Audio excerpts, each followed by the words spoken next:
I have a bit of a complicated relationship with roguelike games.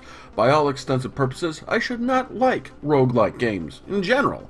I am what you call a bit of a chill gamer, and by that I mean I play video games, have fun, and relax. So, most of the time, if there's a easy difficulty option in a video game, I'm probably going to pick it. So, you'd think a game category that is inherently harder than a $2 steak and uses permadeath as one of its main hooks would not be on my radar, but somehow it is.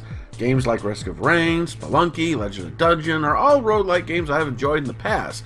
I guess even a guy that likes to game and chill more often than not still needs a challenge from time to time, which brings me to my latest roguelike obsession that's currently in early access on Steam called Dead Cells. Now before we go on, you're probably like me and you inherently already know if you're going to like a roguelike game or not. But if you aren't into roguelike games but have never really tried them and are curious, then I'd have to say stick around and see what you think about Dead Cells.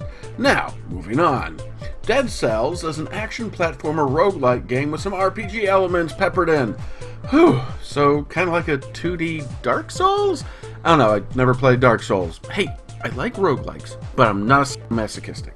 Anyway, Dead Cells literally drops you into a dark, dank dungeon castle as a glob of, well, cells that then proceeds to take over the nearest dead body. From there, you take on the castle's many devious areas, traps, monsters, and bosses in an effort to escape said castle, all while finding level up scrolls, new weapons and skills and tablets, to which you can permanently unlock and upgrade with the cells that you can wreck from your fallen enemies.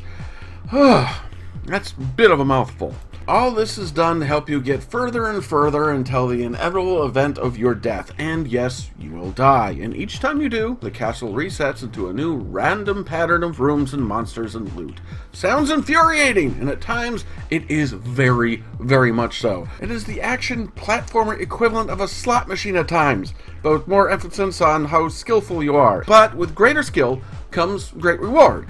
And that's what makes me keep coming back from it. There are a ton of times I played this game and gotten cheap deaths, whether it be just a random assortment of really overpowered bad guys just all in one spot, me not being able to dodge, or just a lucky shot from one lone weak enemy that just completely wipes out my health for some reason. I usually get angry, rage quit, and then 5 minutes later find myself turning the game back on and wanting some more.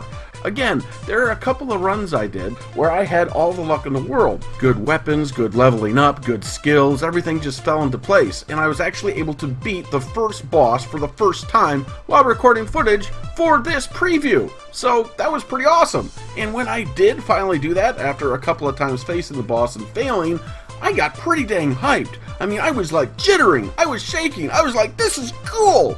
But that's what is great about this game, is that no matter how many times you play, and no matter how angry you get at cheap deaths, the constant hook of constant reward, or finding out what's behind the next corner, or even finding out what's the next big baddie you have to face, is that pull of the lever that keeps you coming back. And let's not forget, I haven't even begun to mention how beautiful this game looks. It has some great animation, some great 2D sprite work, and the monsters are varied enough, although there are a couple of copy and paste ones where an enemy later on might just be a slightly different color from an enemy earlier on to just signify it's stronger, but other than that I can let it go.